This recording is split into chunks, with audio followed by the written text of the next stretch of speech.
Praise the Lord. இந்த காலை வேளையில் நாம் தேவ வசனத்தை தியானிக்க இருக்கிறோம். வாங்க நாம் வசனத்தில் இன்றைக்கு ஜெபத்துக்குரிய காரியங்களை என்ன ஆண்டவர் நம்மளுக்காக வைத்திருக்கிறார் என்று நாம் தியானிப்போம். ஒரு கேள்வியோடு நம்ம தொடங்க போகிறோம். ஏன் நாம் ஜெபிக்க வேண்டும்? மத்தேயு 6வது அதிகாரம் 8வது வசனம் இப்படி சொல்கிறது: அவர்களைப் போல நீங்கள் செய்யாதிருங்கள். உங்கள் பிதாவை நோக்கி நீங்கள் வேண்டிக் கொள்ளுகிறதற்கு முன்னமே உங்களுக்கு இன்னது தேவை என்று அவர் அறிந்திருக்கிறார். அப்போ நம்ம பிதாவிடத்துல வேண்டிக் கொள்கிறதுக்கு முன்னவே நம்ம தேவை என்னன்னு ஆண்டவர் அறிஞ்சிருக்கிறார். அறிஞ்சிருந்தா நம்ம ஏன் ஆண்டவரை பார்த்து நாம் ஜெபிக்க வேண்டும், ஏன் உபவாசிக்க வேண்டும், ஏன் இந்த காரியங்களை தேவனிடத்துல கொண்டு வர வேண்டும் என்று ஒருவேளை சில பேர் நினைச்சிருக்கலாம் இல்லைங்களா? எல்லா தேவையும் அவர் அறிஞ்சிருக்கிறார். எல்லா காரியங்களும் அவர் சர்வ ஞானியா இருக்கிறதுனால அவர் கண்ணுக்கு தெரியாதது ஒன்றுமே இல்லை என்று நாம் வசனத்தில் பார்க்கிறோம். Praise the Lord. இருந்தாலும் இதில் ஒரு முக்கியமான ஒரு கருத்து உண்டு. என்னென்று பார்த்தீங்கன்னா, நாம் ஜெபிக்கும் போது நாம் தேவன் மேலே நம்மளுடைய விசுவாசத்தை நாம் காட்டுகிறோம் இல்லைங்களா? when we pray we show faith, we express our faith to God. ஒரு சிருஷ்டிகருக்கும் சிருஷ்டிப்புக்கும் இருக்க வேண்டிய உறவில் இது ரொம்ப முக்கியமான ஒரு காரியம். என்ன காரியம்?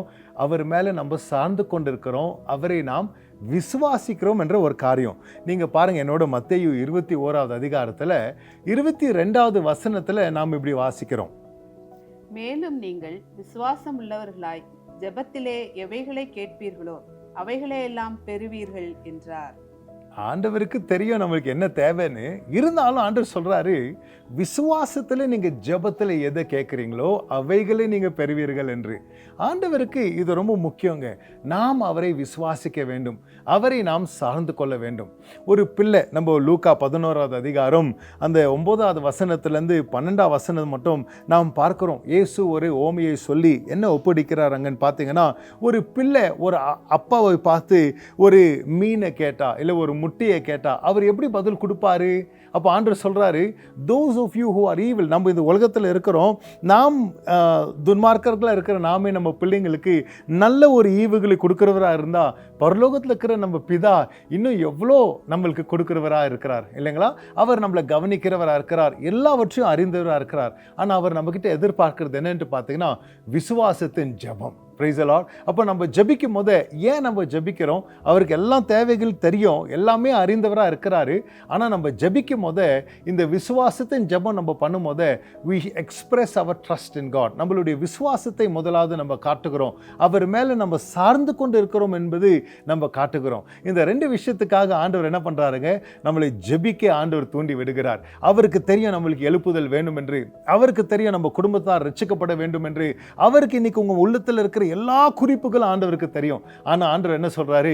நீங்க வந்து என்னோட பேசுங்க, அந்த காரியத்தை என்னோட கொண்டு வாங்க, என்கிட்ட கலந்துரை ஆடுங்க, என்னோட சொல்லுங்கன்னு ஆண்டவர் கேட்கிறாரு. அப்படி நாம் சொல்லும் போது நம்ம இறுதியும் அவரையே நம்பிக்கொண்டிருக்கோம். இந்த விசுவாசத்தின் ஜபம் வெறும் ஜபங்கள் கேட்கப்படுகிறதுக்கு மாத்திரம் இல்லை, இன்னும் விசுவாசத்தை நமக்குள்ள தூண்டி விட இந்த ஜபம் முக்கியமானது. இன்னும் நம்ம அவர் மேல சார்ந்து கொள்ள இந்த ஜபம் நம்மளை தூண்டி விடுகிற ஒரு ஜபமாக இருக்கிறது. அதனால தான் முதலாவது why we should pray for our faith to grow. நாம் ஏன் ஜெபிக்க வேண்டும்? நம்ம விசுவாசம் வளர்றதுக்காக. நாம் ஏன் ஜெபிக்க வேண்டும்? for our reliance to go deeper.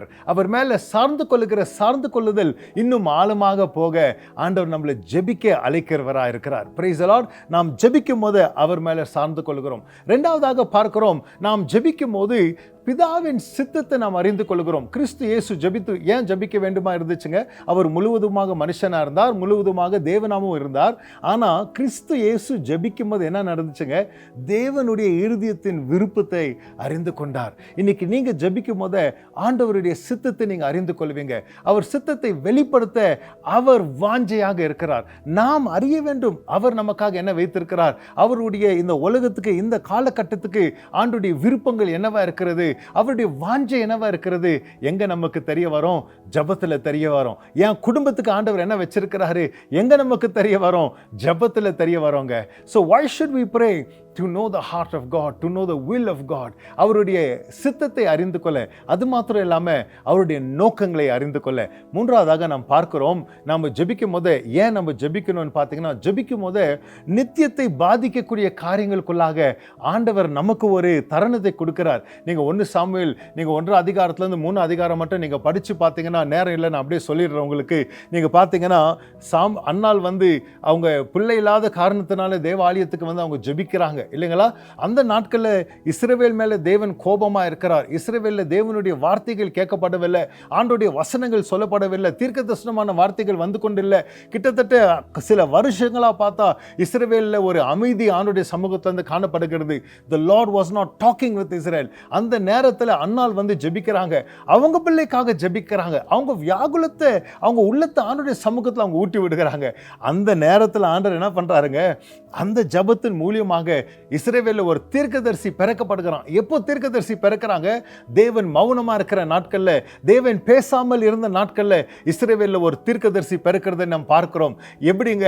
ஜெபத்தினால நித்தியத்தை பாதிக்கக்கூடிய காரியங்களுக்குள்ளாக ஆண்டவர் நம்மளை உள்ள கொண்டு வருகிறார். அவர் செய்து கொண்டிருக்கிற கிரியங்கள்ல நாம் ஜெபிக்கும் போது அந்த ஜெபங்கள் ஒரு எழுப்புதலை பார்த்தீங்கன்னா ஜெபத்தினால தான் எழுப்புதல்கள் பிறக்கப்பட்டுச்சுன்னு நம்ம பார்க்கிறோம். அந்த எழுப்புதல்னால என்ன விளைவுகளை நம்ம பார்க்கிறோம்? திரளான பாவிகள் ரட்சிக்கப்படுகிறாங்க.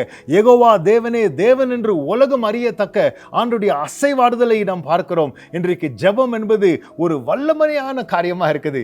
நாம் ஜெபிக்கும் போது நித்தியத்தை பாதிக்கக்கூடிய காரியங்களை ஆண்டவர் உங்களுக்கும் எனக்கும் ஒரு பங்கை கொடுக்கிறார். அன்னால் நினைச்சுக்கூட பார்த்திருக்க மாட்டாங்க. நான் ஜெபிக்கிறேன் இன்னைக்கு, ஒரு ஏன் ஜெபத்தினால ஒரு தீர்க்கதரிசி பிறக்க போறான்னு நினைச்சிருக்க மாட்டாங்க. ஆனா அவங்க ஜெபம் பண்ணதுனால ஒரு தீர்க்கதரிசி பிறந்தான். தேவ சத்தம், தேவ வார்த்தைகள் இல்லாத ஒரு ஊர்ல ஒரு தீர்க்கதரிசி தேவ குரலாக பிறக்கிறான். அவன் சாகர மட்டும் அவன் சொன்ன ஒரு வார்த்தையும் தலைக்கு வெறுமையாக விழலைங்க, எல்லா வார்த்தையும் நிறைவேறுச்சுன்னு நம்ம பார்க்கிறோம். ஏங்க? ஜெபத்தினால. when you pray, your prayers will affect things that will transform eternity. hallelujah. ஆண்டவர் நம்மளுக்கு ஒரு கிருபையை கொடுத்திருக்கிறார். இன்னைக்கு நாம் ஜெபிக்கும் போது விசுவாசத்தை காட்டுகிறோம், சார்ந்து கொள்ளுதலை நாம் காட்டுகிறோம். நாம் ஜெபிக்கும் போது நித்தியத்தை பாதிக்கக்கூடிய ஒரு ஸ்லாக்கியத்தை ஆண்டவர் உங்களுக்கு எனக்கும் கொடுத்திருக்கிறாருங்க. ஏன் நம்ம ஜெபிக்க வேண்டும்? இந்த காரணங்களுக்காக தான். நம்ம எல்லாரும் ஒரு நிமிஷம் கண்களை மூடி நாம் ஜெபிக்க போகிறோம். நம்மளை ஆண்டவர் கருத்தில் ஒப்பு கொடுப்போம். பிதாவே, உமக்கு நாங்கள் நன்றி சொல்லுகிறோம்ப்பா. ஏன் நாங்கள் ஜெபிக்க வேண்டும், ஏன் எங்களை நாங்கள் ஒப்பு கொடுக்க வேண்டும் என்று சில காரியங்களை நாங்கள் பார்த்திருக்கிறோம். ஆண்டவரே, நாங்கள் ஜெபிக்கும் போது ஆண்டவரே உங்கள் மேலே எங்கள் விசுவாசம் பெருகுது என்று நாங்கள் பார்த்தோம்ப்பா. இன்னும் விசுவாசம் அதிகரிக்குது, இன்னும் சார்ந்து கொள்ளுதல் அதிகரிக்கிறது என்று நாங்கள் பார்த்தோம்ப்பா. ஆண்டவரே, இப்படியே இந்த நாட்களில் நாங்கள் ஜெபிக்கும் போது எங்கள் விசுவாசம் அதிகரிக்கட்டும். எங்கள் ஜெபங்களுக்கு பதில்களை பார்த்து நாங்கள் இன்னும் உண்மை விசுவாசிக்க, இன்னும் உங்கள் மேலே சார்ந்து கொள்ள எங்களுக்கு பலன் தாங்கப்பா. நாங்கள் ஜெபிக்கும் போது ஆண்டவரே எங்கள் தேசத்துக்குள்ள ஒரு பெரிய எழுப்புதலை கொண்டு வர, எங்கள் தேசத்தை ஆண்டவரே மறுரூபம் ஆக்கிற ஜெபங்களை ஜெபிக்க எங்களுக்கு உதவி செய்யுங்கப்பா. எங்கள் ஜெபங்கள் மூலியமாக எங்கள் தேசத்தில் ஒரு பெரிய மாற்றுதலை நாங்கள் பார்க்கத்தக்க நீர் உதவி செய்வீர் என்று விசுவாசிக்கிறோம். உமக்கே துதிகன மகிமை செலுத்துகிறோம்ப்பா. நாங்கள் ஏன் ஜெபிக்க வேண்டும் என்று பார்த்து கொண்டிருக்கிறோம். தொடர்ந்து நீர் எங்களை பலப்படுத்துங்க, ஆசீர்வதிங்க. இயேசு மூலம் ஜெபிக்கிறேன் பிதாவே. ஆமென், ஆமென். கர்த்தர் உங்களை ஆசீர்வதிப்பாராக.